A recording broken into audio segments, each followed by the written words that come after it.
I made my first sub-2 attempt after 15 weeks of training, and this is my race recap for the Malacca Heritage City Half Marathon 2024. Come on!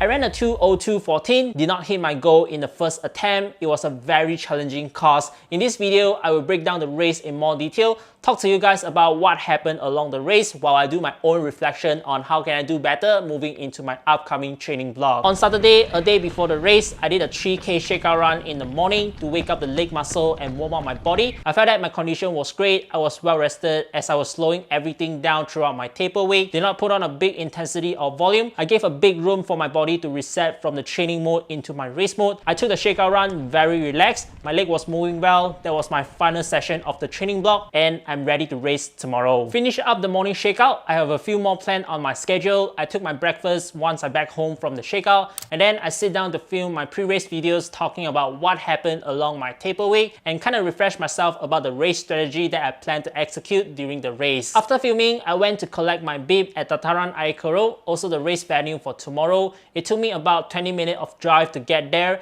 This time I raced in my hometown, so it saved me the time travel across the city, and the bib collection was very fast, no queue. I just showed the volunteer my QR code and I got my bib in just a minute. After the bib collection, I went to a sushi house nearby the town to take my lunch as my final carbo load meal. I ordered a bowl of ramen with tempura and a plate of sushi. I enjoyed the meal, feel very full. Then I went home, filmed a flat lay shot, edited my pre-race start videos. I was able to get everything done and posted to my social medias around 8 p.m. I skipped my dinner as the time was late. I just ate an energy bar and I went to bed very early around 9:30 p.m. On race day, Sunday, I woke up around 3 in the morning, get a very sufficient 5.5 hours of sleep. Considering it is a morning race, I think the amount of sleep I get was very good, and I also sleep very deep as I just get up after my second alarm. Then I get up from my bed to the toilet, brush my teeth, wash my face, dress up into my race kit, and I had a very simple breakfast, a piece of white bread and some water. That's it. Around 3:45 a.m., I made sure I took everything I need for the race, and before I depart to the race village,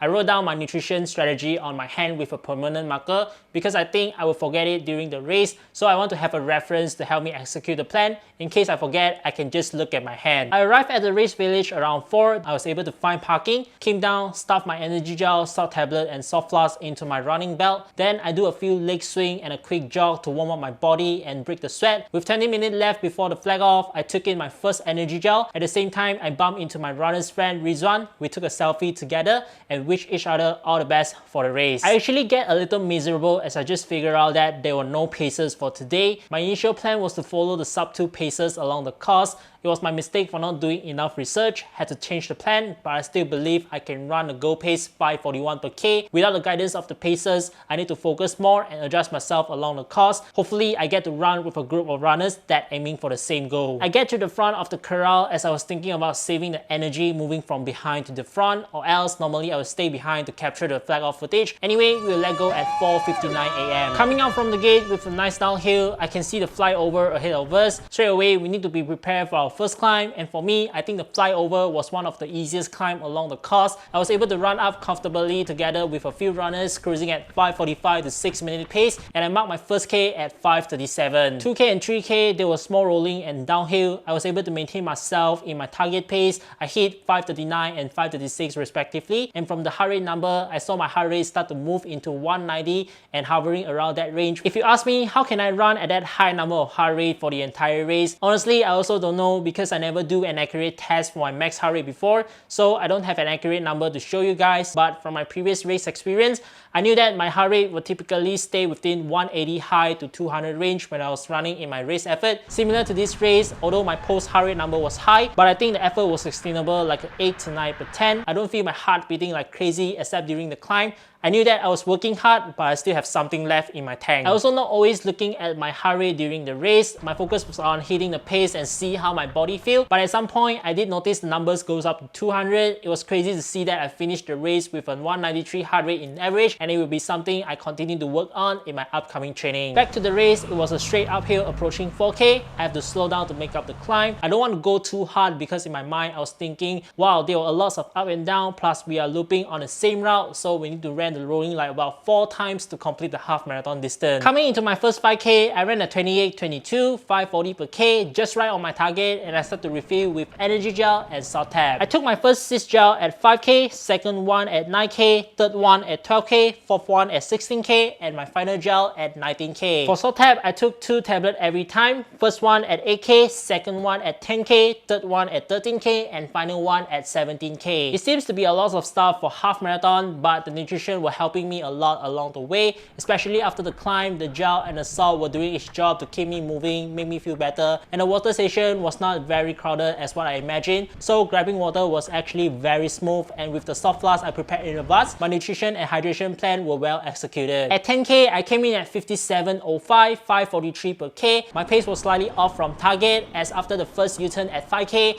I was welcoming by the toughest hill of the entire course, 20 meters of elevation for the next 1.5K. Worked really hard on the incline. Glad that I was running together in a small group, covering each other to get through the hill, and during this part, my pace dropped a lot to 6:14 per K. Then we took another U-turn back to running the same route one more time. The volunteer gave us a paper wristband to prove that we are in our second loop. I kind of struggled to put the band on. It took me a couple of tries to figure it out. I was holding on for the next 5K. I tried to chase the time I lost in the first half by taking the advantage of downhill at 13K, ran a 5:28, but then I paid it off at 14 at 15K. The rolling was killing me, and I ends up coming at 15K with 1:25.40.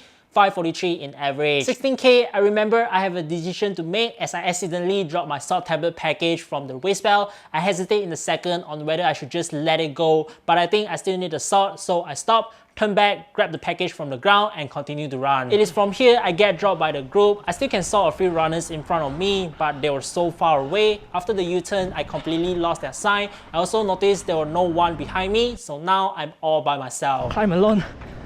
So brutal. Oh my god.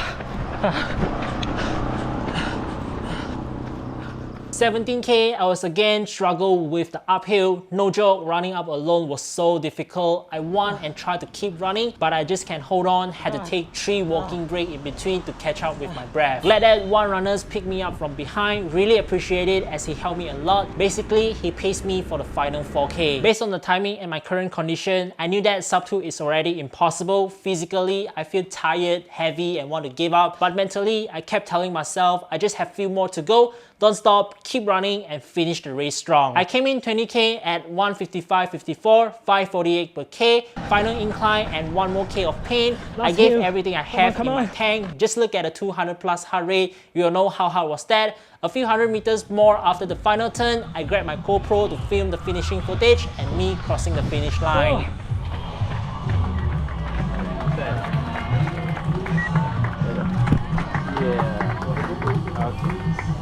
Thank you.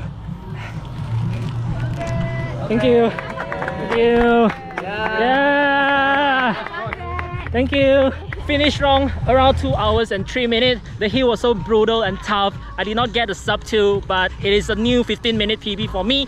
I'm so happy about it, and job not finished. Yeah, it was a good race for me. A very tough course with so many unexpected stuff happen during the race. I've been schooled in a hard way, but I enjoy all of them being a part of a race. So that sums up my race recap for the Malacca Heritage City Half Marathon 2024. Thank you so much for watching, and I hope you guys enjoy. I'm very happy with my new PB. I think all of the hours I put into my training did deliver. Still a little shy away from the target, but I don't want to take this moment for granted. It is already a very amazing journey for me, and I look forward to take everything I learned into my next training vlog.